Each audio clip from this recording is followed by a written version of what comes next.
Yeah. Okay. So again, thank you. Your situation is a little bit special, I would say, because you're a Russian player.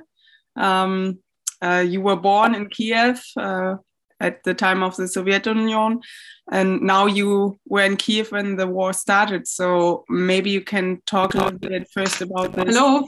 Yes. No. Again, I'm wondering. Okay. So something wrong with my connection because I interrupted. I hope it will be fine. If not, I need to change the room. Maybe I have a better. No, okay. So let's try. If not, I move to another room.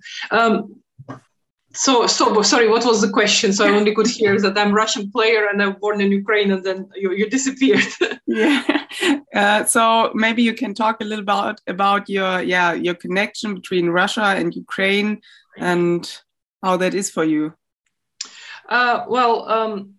I was born in the country that doesn't exist anymore, the Soviet Union, and I moved to Russia before the Soviet Union collapsed. So I was 15, and for me at that time it was basically moving within one country just to play volleyball, right? So it didn't matter. And then 2 years later, when actually the country disintegrated, and I already played for the national team, first junior, and already, 91, I for the first time joined the Soviet Union national team. I was very young, but it was my kind of debut with the national team. There was a question, what to do. My parents are there, so they automatically stayed in Ukraine. They lived all their life there, and I was in Russia, and I got basically there was a law. If you are registered on a certain territory of the Soviet Union, you automatically get the citizenship of this country. Let's say if you were like in Ukraine, if you are, so you can choose, right? But only one. Since I already played volleyball professionally, kind of, and seriously, I knew that this was my future, and for me, it was not kind of a question. I chose, immediately to stay in Russia. And that's how we ended on the different sides of the border with my parents, which again never been a problem. Okay, Ukraine developed as an independent country, but family-wise, there wasn't a problem, travel or visit or anything, or language, or so it's like whatever nowadays in Europe, right? So you go wherever you want, so it's not a problem. And I can't say that I even went very often to Ukraine. Quite often my parents were visiting me, and when I already moved first to Germany and then to Switzerland in 2004, my parents spent more time here than me going back to Ukraine. Only when my dad started to feel badly, he passed away in January, and I started to come a bit more often. And then, of course, pandemic and all of this, it kind of was a bit tough on everyone. And then just came to visit in February and ended up in the middle of the war, which is really, really an incredible and at the same time an horrifying experience. Yeah. Maybe you can talk a little bit more about that. How was? I think I read you were because it was your mother's birthday. You were with your husband and son were also there, but they left somehow earlier, and you stayed. Correct. Yeah. No, it's interesting. I mean, obviously, we are reading the news, and we were aware of this situation somehow. Like getting a bit heavier, and there was this kind of warnings and so on. But for me, I heard so many things, and I normally don't trust a lot to, let's say, fake news, and then sometimes media exaggerate things, because when you have family, you know what's going on there, right? So you go there. And I was last time in Kiev in November, and my dad was still alive. And I remember that, when we were just saying farewell to each other, I was telling, listen, I would come in February. It will be Mom's 75th birthday, and it will be 55th anniversary of their marriage. There would be, and actually it coincides with the Swiss holidays, school holiday. That's why I thought we could come with the entire family, and spend this week in Kiev. And actually, that were the last words of my dad. He told me like, well, I hope situation would be fine, and I hope there would be no war. And he was like, and I was like, come on, what kind of war? What, Ukraine, Russia, what kind of war? And he was like, yeah, but it's not only Ukraine, Russia, there is like more global forces involved, and he's like very much was like always following politics and so on. And then in January, my dad passed away. I came in January for funeral, and then I decided to return in February, to support my mom with the family, to be with her, so kind of give her a little bit of a hand. And then when we were booking the flights, and my husband is German, and he was like very worried, like, oh, should we go? Maybe we should stay. I said, come on, it's all fine. Believe me, nothing gonna happen. So I convinced him, we all went to Kiev.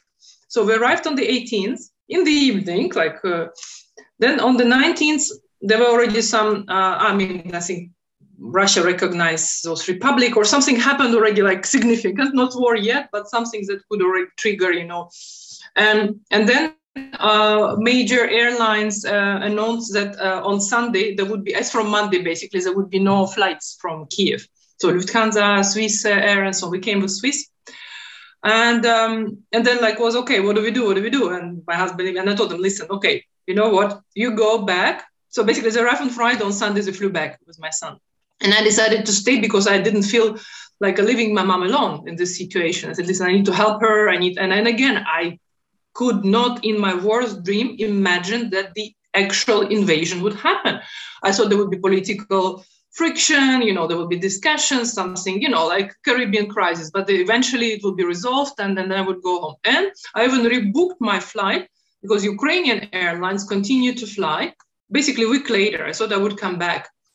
And then on Thursday, 24th, when the war started, 24th of February, I was woken up by my brother who called me at 6 a.m. And I was so tired, I wanted to sleep. And then he called me like Lisa, it happened, and there is an invasion. And he told me that he was bringing his family because they live also in Kiev, outside Kiev, 150 kilometers away to village, whatever, with someone with his girlfriend, whatever, relatives live far away. And he told me try to leave. And of course I contacted, because I also have Swiss passport, so I contacted Swiss embassy. I tried to find out what, how can I, and the basically answer was we warned you, you should have stay away from this country. So now, good luck, try to go on your own. Oh, okay. No, like that. So we wish you bon chance, something like that. And they basically thought that it was the first sort of message. And then later I contacted them again. There was a problem organizing humanitarian corridors because of both sides of the conflicts couldn't give kind of safety guarantees. So that's why those diplomatic channels couldn't help in any way. So they kind of basically thought, see, this was the same with Germans, with everyone, because we tried all the channels possible, if somebody would leave and that, listen, we can't guarantee anything. So it's just you're on your own kind of. And luckily I speak language. I kind of, I understand what's going on there. So, and I tried to find a way, but first days were crazy to leave city. And since my mom is not very young, not very mobile, so I couldn't just go to any station and, go on the train, whereas thousands of people storming. You've probably seen these images in the media. It's crazy, it's impossible. People would leave their suitcases and think just to get on the train, it's a mess. And I said, no, that's not an option for us. And car also was difficult because there was no kind of gasoline available. So difficult to find driver who has permission because immediately martial law was introduced. There are only few people who have permission to drive and have a car and register. So it's every day it became more difficult.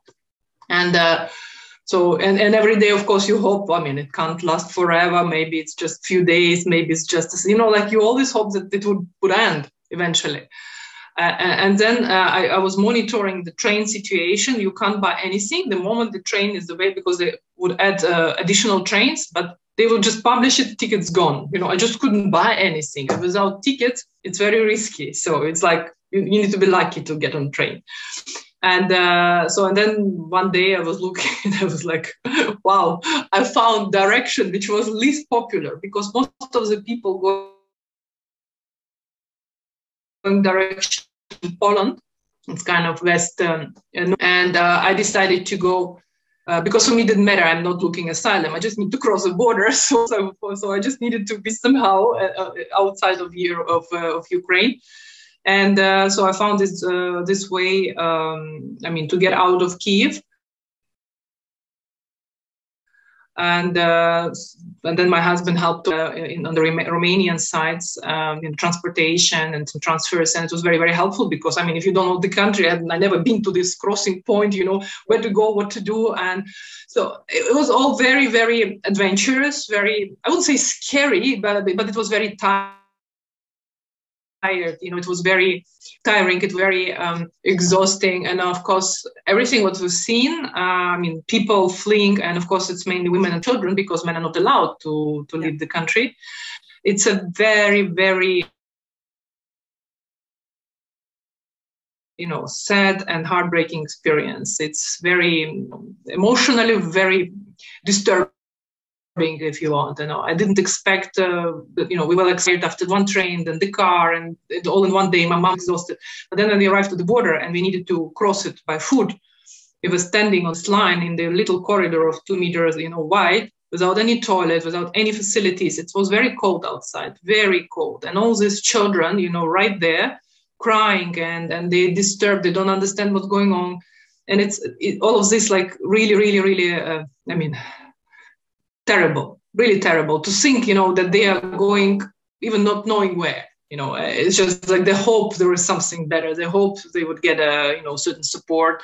Some maybe have relatives, some have maybe friends, but most of them just, few bags and kids, they want to eat, to sleep, they're cold and they complain all the time. So that was very, very tough experience. And, but once we were already on the Romanian side, there were lots volunteers, I have to say, on Polish border, and Romanian, Slovakian, Hungarian. So people are very helpful. But then still, it's a major humanitarian crisis and problem. And I'm afraid that, because I think yesterday already like 2 million, the latest kind of numbers from the United Nations, 2 million refugees cross the border of Ukraine. And there is also lots of people within Ukraine who've been displaced. For instance, from Kiev, like Kharkiv, who moved to other city towns in Ukraine. It's a catastrophe. It's definitely a tragedy. Like when people all of a sudden have no job, no place to live, no clothes to. Like my brother, he just grabbed the family and he was complaining. He'd been already there for 2 weeks. He didn't take enough clothes, and he's also told he can't even buy anything so easily, and there are no shops really like available somewhere in this village. I'm wearing same clothes for 2 weeks, just washing it nonstop, but it's really like very, very, very tough on people, on civilians. Yeah, for sure. I think everyone thinks and hopes that it will end soon, but it keeps on every day, another day and another day, and that's hard. But when you were in Kiev, did you experience were there the attacks already, or did you hear me? Because I think you were. No. I'm gone. Yeah. Okay, it's always happening when I'm speaking. I don't know. Sorry. Most of the time I hear you good. Sometimes it was gone too, but it was only really short. I asked, when you were in Kiev, did the attacks at Kiev already started? Did you experience that? And how were your feelings? Because I can't imagine that. Okay, again, you wait a second. I tried to switch to. No, I have a proper one. I don't know why. It did happen. Because we were there from the very first day, 24th of February until 3rd of March, so 1 week basically, and every day it was. I don't know what's wrong with me. I have a magnet or whatever, but I used to live in Croatia, in Yugoslavia. When the Yugoslavia, Croatia already, but when the war started, 91, 92. And I experienced exactly the same thing. It was the Yugoslavian army bombarded, Croatia, and I was running to the shelter, and so it's like deja vu, And I was in Kiev. It's like, why it's happening with me again? Again I'm here. I hear, I know the sound of this air like alarms, and I know what to do. And we live in the central part of Kiev in a very kind of historical building, old building, like more than 100 years old building. And it's kind of protected with the two other buildings. So it's like in the yard, if you want. So we don't really face the street.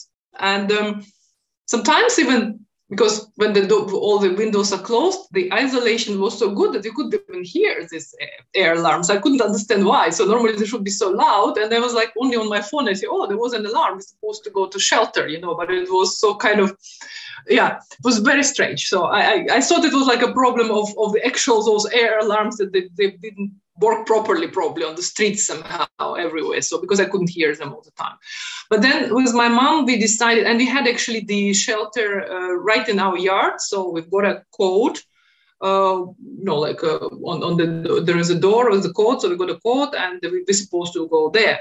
Many people went to metro station, but the closest metro to our home, like maybe 5-6 minutes walk. So it doesn't make sense, to run this. So it's still kind of, so we thought, okay, if anything, we go down to the shelter. But then somehow my mom was not very into that, and we decided to stay at home. So it's just that like the safest place in the apartment, normally like in the corridor or the bathroom. So if anything, so we kind of try not to stay close to the windows. We put the tape on the windows to avoid detonation. So we kind of, it was a proper war, yes. And we could hear explosion all the time. So, but you hear them somehow far away. Only when there were few objects targeted in Kiev. One was actually TV tower, which was actually hit. We could hear it loud. I could hear because the windows were like that. And then the other day, because we also live not far from the railway station, so there was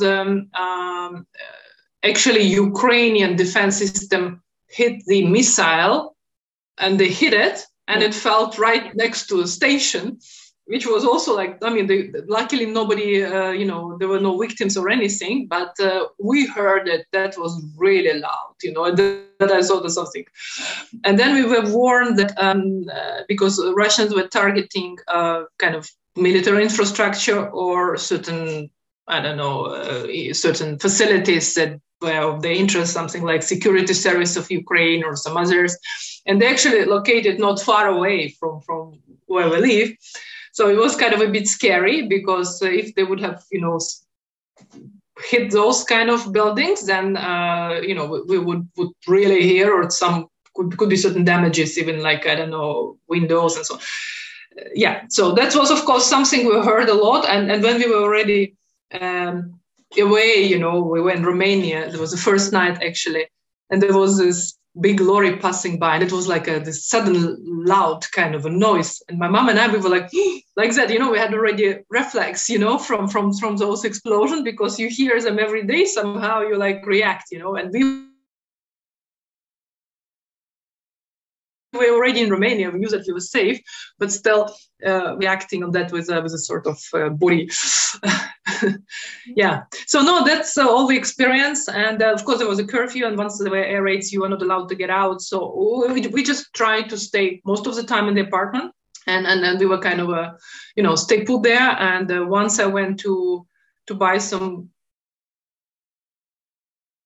food, because I thought, okay, we need some fresh. And it's also quite an adventure, because there's a queue, you need to wait. I was waiting only 2 hours to get into supermarket.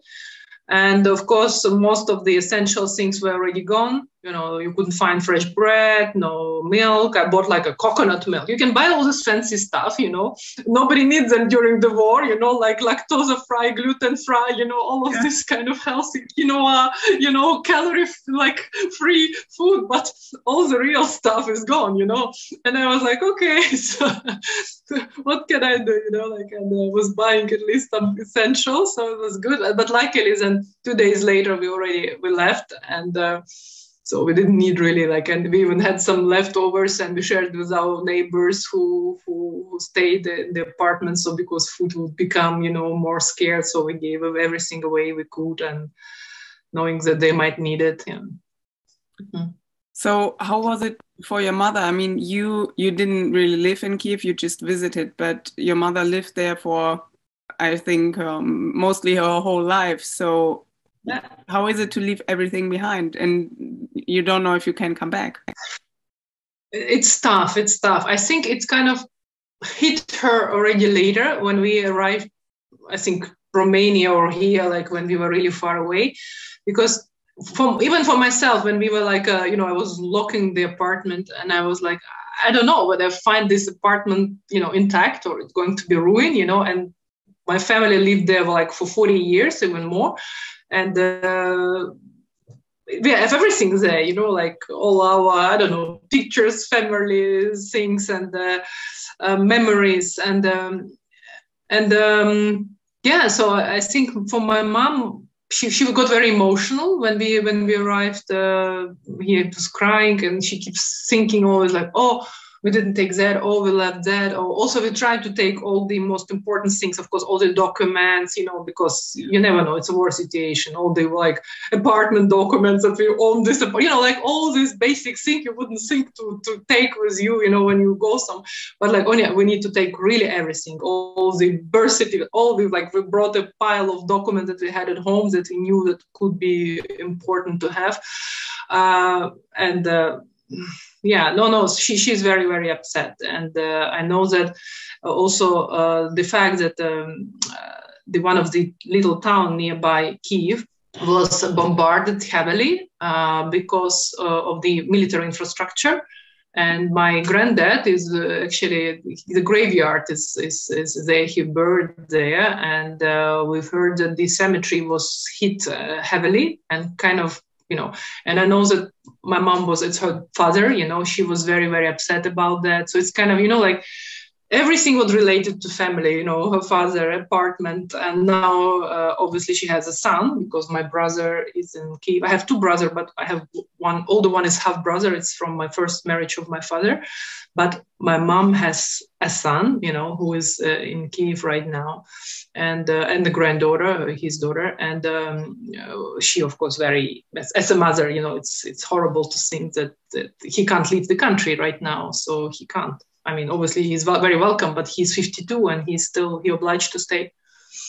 And that's tough, of course. So no home, of course we try to give her as much comfort as we can. And she used to come here very often. She knows everything here. It's not that like, she used to spend a lot of time here with us in Switzerland. But the idea of not coming back is I think, hitting hard on her. Yeah.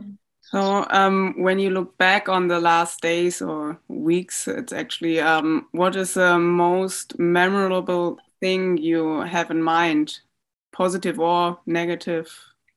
What was this one thing? Yeah, actually, that's a good point, because from positive, it's the fact that in a situation like that, where you really like try to survive, it's amazing to see this, solidarity and support people give to each other. And then you really believe that kindness is still there, and really like sharing like us think, and then people like we even had with our neighbors a group on WhatsApp, and we would exchange and cheer up everyone. Hi guys, are you okay? What's going on? So say something, don't be quiet, try and even support psychologically each other.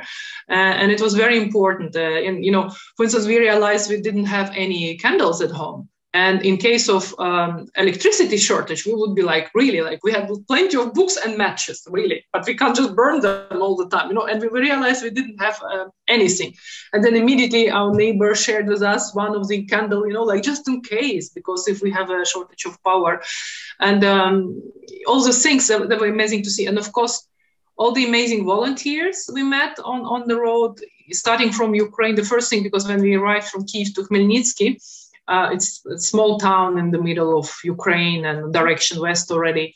And directly at the station, the first thing we've got, people were running towards us with hot drinks, with meal. They would tell, oh, there is a seat, you can sit down, or tell us where do you go, we can support you with any transportation. Do you need accommodation? They were really, really like, and very young people, very young, like in their 20s, and amazing people. And then when we arrived to Romania, same story. Yeah, it was so cool to see, like even those border guards, in uniform like this big. And then they saw my mom. They were like, giving her a bow and brought a wheelchair because I tried to support, and then brought her kids, and it's very, very nice. And all these people who helped us, they did it, of course, for voluntarily and for free, and they just, provided their whatever horses, cars, whatever needed to help us to bring us to whatever, from border to Bucharest and so on. So therefore, for me, this kindness, this solidarity, people I never met in my life, who are willing to really support, it was amazing to see. It's just, again, it gives me personally certain hope. But the saddest thing, of course, the picture of all those children, really, I when we were standing in this line, crossing the border, because it was such a concentration of, when you stand there and you like move together and you sort of observe, and you try to, in your mind, okay, where are they going? What are they doing? You see a mother with two boys. You see another mother with a boy and a girl, and girl is little, and then boy is older. He's helping mom, he's a little bit more patient. And then you see boy who was hysterical and he just didn't want to be there and he wanted to go home. And also how parents reacting and support, and lots of elderly people. But for me, it was like this, like a quintessence of what I've seen was like this conversation of a little boy with his mother who wanted to pee desperately, and there was nothing there, no facility. And he was dressed in this kind of a ski suit, which is also not easy to. She needed to take his jacket first, to undo everything. And then finally he was kind of ready. And then he was standing there and he's like, I don't want here.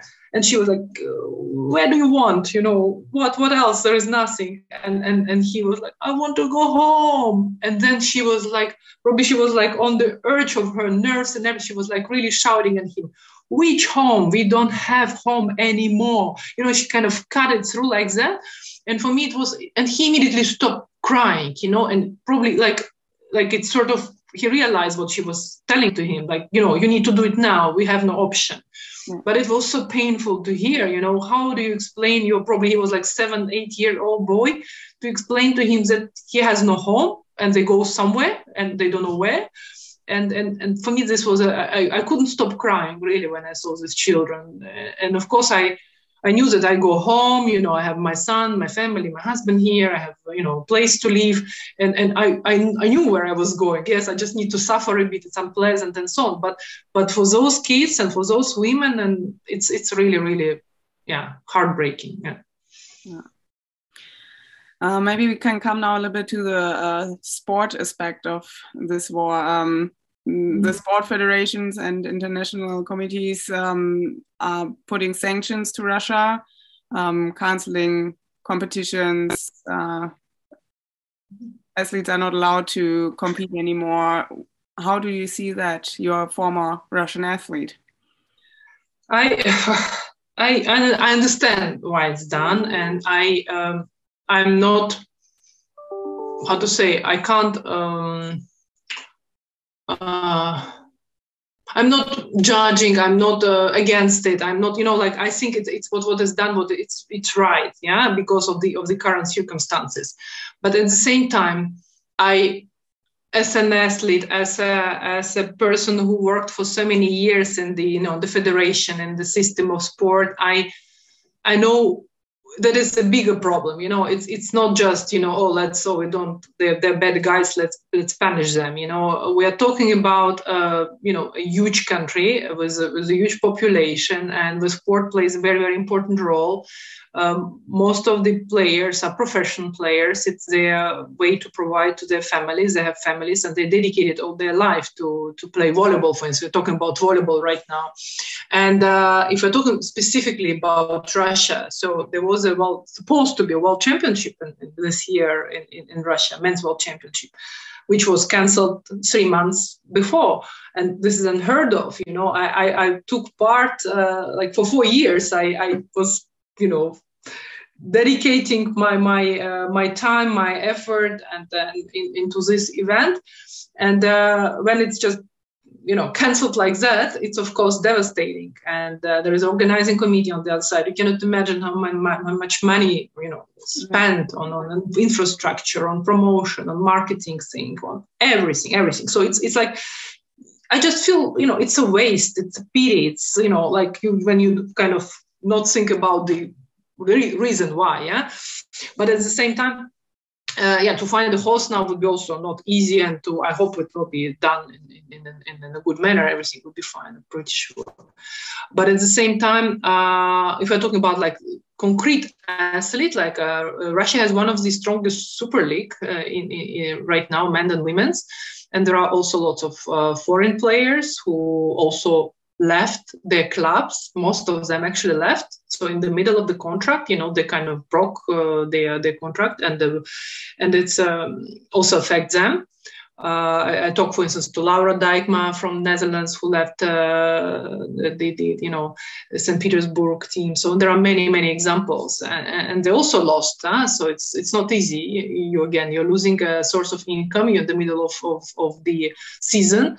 You need to train. You're an athlete, and you have no possibility.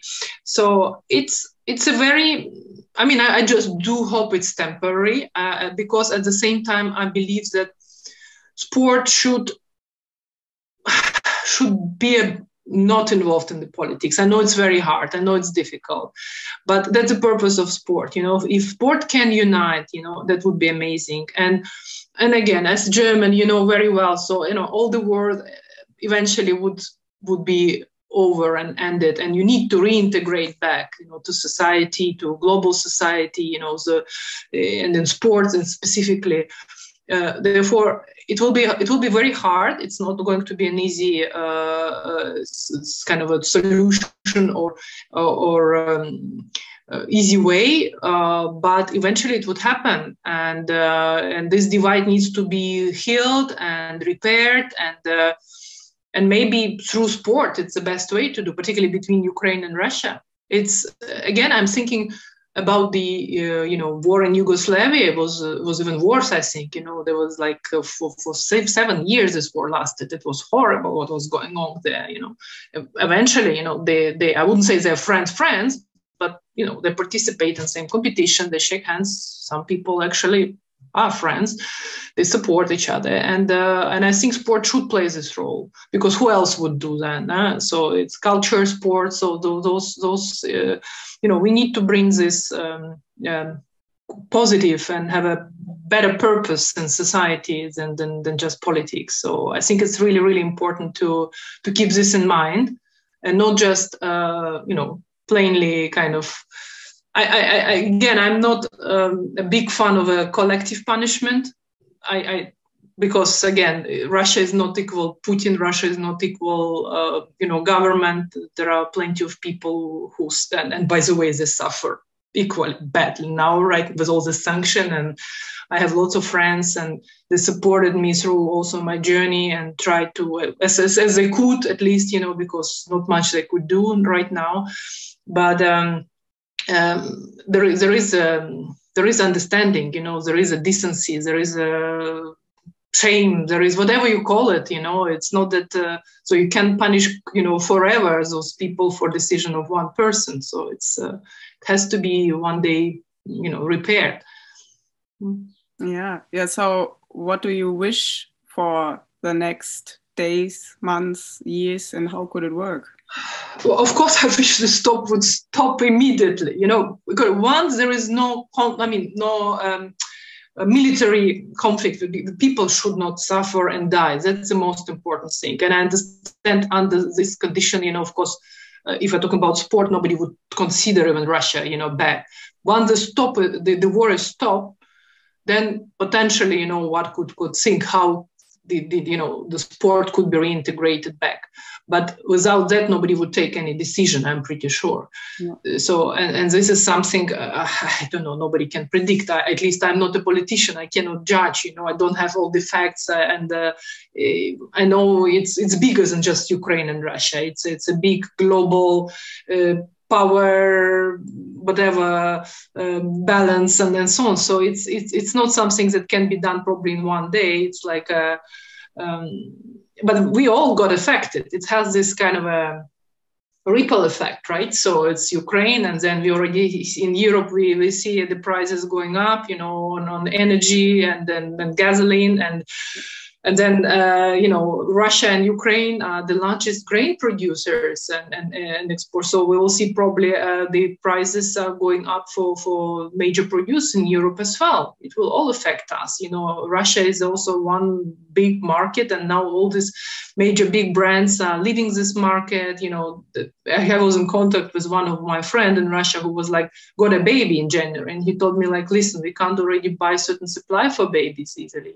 They suffer as well. And he was never supporting this war. He was condemning it, but he suffers because of that. And of course, if you go and you protest right now, you get in jail. 15 years. So it's people also scared at the same time.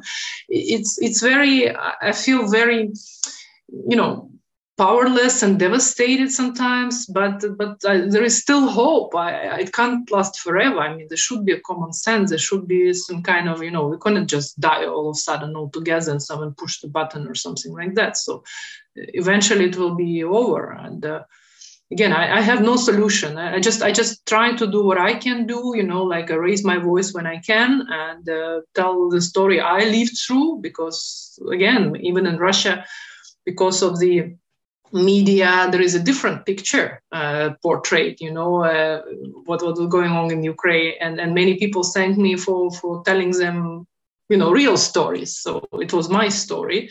I'm not going to be a propagandist or agitator and then, say, kill that, do that. I'm definitely against violence in any form. I don't believe that violence could help fight violence. And therefore, I understand anger of Ukrainians. They want to kill everyone, whatever, because, they invade. But I'm not their voice, you understand? So I'm trying to help people. I'm trying to tell the truth. I'm trying to, of course, I have family. I have my personal relation to this country, and I have lots of friends on both sides. So I keep saying, just please keep calm. There were lots of, particularly on social media, lots of fights and this discussion. It's very important not to get engaged into that and involved into that, because it's so easy to spread the hatred and things like that. But it would be very, very difficult to repair it and go back to normal. Yeah. Okay, so from my side, I've asked everything I wanted to. Do you have anything else you want to share, you want to say? Not really share, but I don't know yet how we can help, but I have some ideas, because I've been contacted, by the way, by Maggie Kozuk as well, and then she was like, oh, how to help, and what's going on, and of course there are some players from Ukraine who played also in Italy. They played together in Italian clubs. I know some Italian clubs were worried and asked how they could help. So, but it's really difficult to yet understand. We don't know how long would it last, and of course players need to practice. They need to stay in shape, and I know some federations are finding solution, if they can sort of evacuate, certain teams, and so that they can possibility to train and stay safe. I will try to contact also FIVB and maybe CV and Ukrainian Federation and see if there is any possibility to help and organize something. And maybe also to reach out to the community, volleyball community in Europe specifically, and see how through volleyball we can help. So it's not enough just to put a flag, maybe, but maybe it's good to offer a training facility for the team or players, or at least they need right now maybe accommodation if they're running from the cities that are actually under attack. So these things, since I just arrived, I need to understand. I need to also to talk to everyone.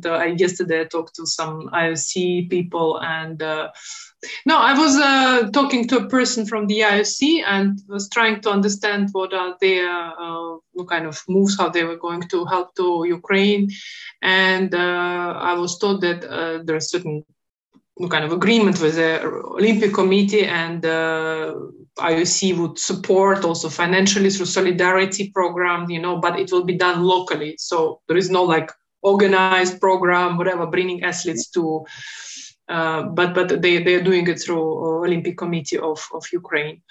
So, and then that's what I was thinking, that also would be good to understand what like is international European Confederation could do, and how we can help, particularly Ukrainian athletes right now who are actually, under attack.